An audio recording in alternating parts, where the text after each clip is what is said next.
எதிரொலி உறவுகளுக்கு வணக்கம். எதிரொலியின் இன்றைய மதிய நேர பிரதான செய்திகள். முதலில் தலைப்பு செய்திகள். தன்னுடன் வந்த புலனாய்வு அதிகாரிகளை அதிர வைத்த அனுர, யாழ்ப்பாணத்தில் பரபரப்பாகிய பாதுகாப்பு நிலவரம்.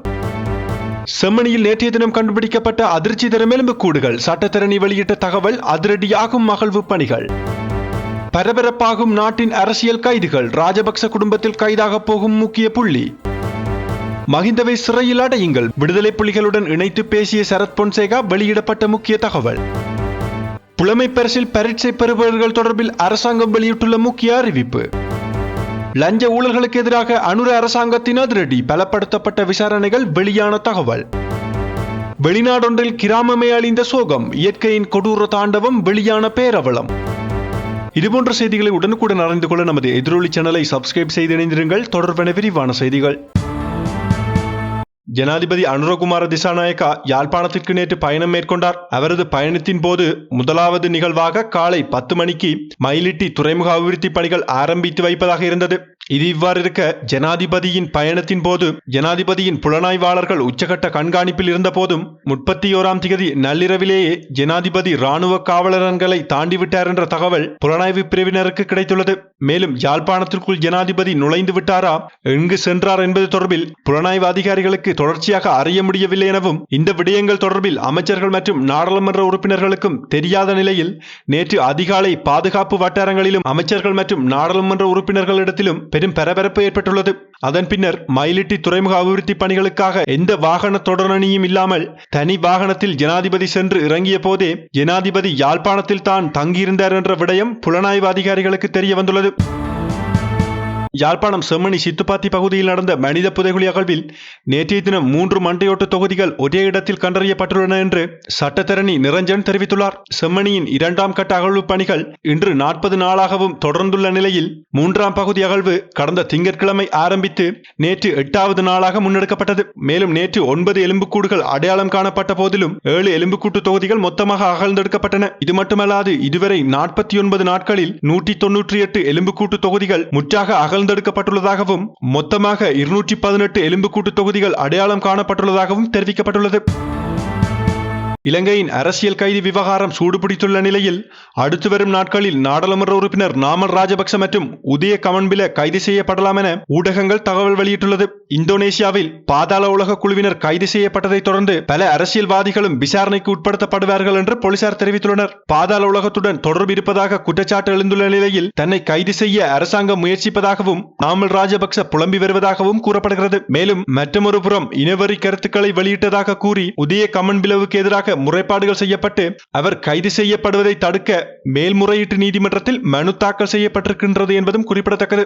மேலும் இருவரும் ஊடகங்கள் முன் அறிக்கைகளை வெளியிட்டு பொதுமக்களின் அனுதாபத்தை பெற முயற்சி செய்கிறார்கள் என்ற குற்றச்சாட்டுகளும் எழுந்துள்ளன.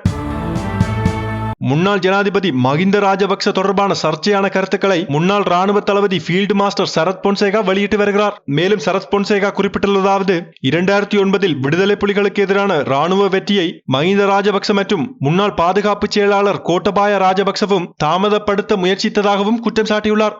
மேலும் அவர் குறிப்பிடுகையில், அப்போதைய ஜனாதிபதி மஹிந்த ராஜபக்ச விடுதலை புலிகளுடன் போர் நிறுத்தத்தை செய்து கொண்டு பிரபாகரனுக்கும் பிற தலைவர்களுக்கும் தப்பிச் செல்ல வாய்ப்பு வழங்க முயற்சித்ததாகவும் இதனால் இறுதிக்கட்ட போரின் போது 500 ராணுவ வீரர்கள் உயிரிழந்ததாகவும் சரத் பொன்சேகா தெரிவித்தார்.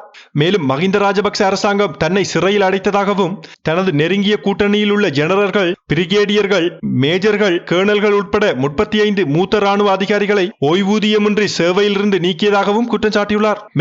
மேலும் யுத்தத்தில் வெற்றி பெற்ற உயர் ராணுவ அதிகாரிகள் அனைவரும் ராஜபக்சர்களின் பழிவாங்கலுக்கு உட்படுத்தப்பட்டதாகவும் சேவையிலிருந்து நீக்கப்பட்டவர்களுக்கு வெளியிலும் வேலைக்கான வாய்ப்பு இல்லாத சூழல் உருவாக்கப்பட்டதாகவும் குறிப்பிட்டார். அத்துடன் மஹிந்த ராஜபக்ச 2010ஆம் ஆண்டு ஆட்சியில் இருந்தபோது நடத்தப்பட்ட பெருமளவிலான ஊழல்களுக்காக 400 ஆண்டுகள் சிறை தண்டனை விதிக்கப்பட வேண்டும் எனவும் அவர் வலியுறுத்தியுள்ளார். மேலும் தனது அரசியல் பாதையை ரணில் விக்ரமசிங்க தான் உருவாக்கியதாகவும் இதனால் தனக்கு வருந்த வேண்டிய நிலை ஏற்பட்டுள்ளதாகவும் சரத் பொன்சேகா குறிப்பிட்டுள்ளார்.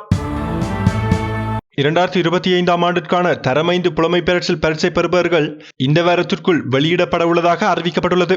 மேலும் இந்த ஆண்டு நாடளாவிய ரீதியில் 2787 பரீட்சை நிலையங்களில் பரீட்சை நடைபெற்றுள்ளதாகவும் மொத்தமாக 30 லட்சத்திற்கு மேற்பட்ட விண்ணப்பதாரர்கள் புலமை பரீட்சில் பரீட்சைக்கு உட்படுத்தப்பட்டுள்ளதாகவும் இதில் 23 லட்சம் சிங்கள மாணவர்களும் 76,000 தமிழ் மாணவர்களும் அடங்குவதாகவும் குறிப்பிடப்பட்டுள்ளது. இந்த ஆண்டின் முதல் 7 மாதத்தில் மட்டும் லஞ்சம் மற்றும் ஊழல் சம்பவங்களுடன் தொடர்புடைய 49 பேர் கைது செய்யப்பட்டுள்ளதாக லஞ்சம் மற்றும் ஊழல் விசாரணை ஆணைக்குழு தெரிவித்துள்ளது. மேலும் குறித்த காலகட்டத்தில் லஞ்சம் மற்றும் ஊழல் விசாரணை ஆணைக்குழுவிற்கு 3937 முறைப்பாடுகள் கிடைத்துள்ளதாகவும் தெரிவிக்கப்பட்டுள்ளது. அதன் அடிப்படையில் 72 சுற்றிவளைப்புகள் நடத்தப்பட்ட நிலையில் அவற்றில் 39 சுற்றிவளைப்புகள் வெற்றியடைந்துள்ளதாகவும் குறிப்பிடப்பட்டுள்ளது. மேலும் அரசு அதிகாரிகள் லஞ்சம் பெற்ற சம்பவங்கள் காவல்துறை திணைக்களத்தில் பதிவானதாகவும் இதுவரை 17 காவல்துறை அதிகாரிகள் கைது செய்யப்பட்டுள்ளதாகவும் கூறப்படுகிறது. நீதி அமைச்சு, சுகாதார அமைச்சு, குடிவரவு மற்றும் குடியகழ்வு திணைக்களம், இலங்கையின் போக்குவரத்து ஆணைக்குழு மற்றும் பிரதேச செயலகங்கள் போன்ற அரச நிறுவனங்களில் கடமையாற்றியவர்களும் அவர்களில் அடங்குவதாகவும் லஞ்சம் மற்றும் ஊழல் விசாரணை ஆணைக்குழு தெரிவித்துள்ளது. மேற்கு சூடான் நாட்டின் மர்ரா மலைப்பகுதியில் அமைந்துள்ள ஒரு கிராமத்தில் பாரிய நிலச்சரிவு ஏற்பட்டுள்ளதாக ஊடகங்கள் செய்தி வெளியிட்டுள்ளது. இந்த நிலச்சரிவில் குறைந்தது 1000 பேர் கொல்லப்பட்டுள்ளதாகவும் மேலும் அதில் ஒருவர் மாத்திரமே உயிர் பிழைத்ததாகவும் சூடான் விடுதலை ராணுவம் தெரிவித்துள்ளது. பல நாட்களாக பெய்த கனமழைக்கு பின்னர் இந்த நிலச்சரிவு ஏற்பட்டுள்ளதாக ராணுவ குழு தெரிவித்துள்ளது. இந்த நிலையில் ஆண்கள், பெண்கள் மற்றும் சிறுவர்கள் என பலியானவர்களின் உடல்களை மீட்க உதவுமாறு ஐக்கிய நாடுகள் சபை மற்றும் சர்வதேச உதவி நிறுவனங்களுக்கு வேண்டுகோள் விடுக்கப்பட்டுள்ளதும் குறிப்பிடத்தக்கது. இது மட்டுமல்லாது குறித்த மண்சரிவு ஏற்பட்ட இடம் ஒரு கிராமமாக காணப்பட்டதாகவும் அந்த கிராமத்தில் உள்ள அனைத்து மக்களும் உயிரிழந்ததாகவும் தெரிவிக்கப்பட்டுள்ளது. 2 வருட உள்நாட்டு போரால் பாதிக்கப்பட்ட நிலையில் இந்த அழிவு மக்களை பெரும் பாதிப்புக்கு உள்ளாக்கியுள்ளதாகவும் தெரிவிக்கப்படுகிறது. ஏற்கனவே பசிப்பட்டினி காரணமாக மில்லியன் கணக்கான மக்கள் தங்கள் வீடுகளை விட்டு வெளியேறியுள்ளனர் என்றும் தகவல்கள் தெரிவிக்கின்றன. இத்துடன் எதிரொலியின் இன்றைய மதிய நேர பிரதான செய்திகள் நிறைவடைகின்றன. இன்றைய மதிய நேர செய்தி தொடர்பான உங்களுடைய கருத்துக்களை கீழே பதிவிடுங்கள். மேலும் இது போன்ற செய்திகளை உடனுக்குடன் அறிந்து கொள்ள நமது எதிரொலி சேனலை சப்ஸ்கிரைப் செய்து இணைந்திருங்கள்.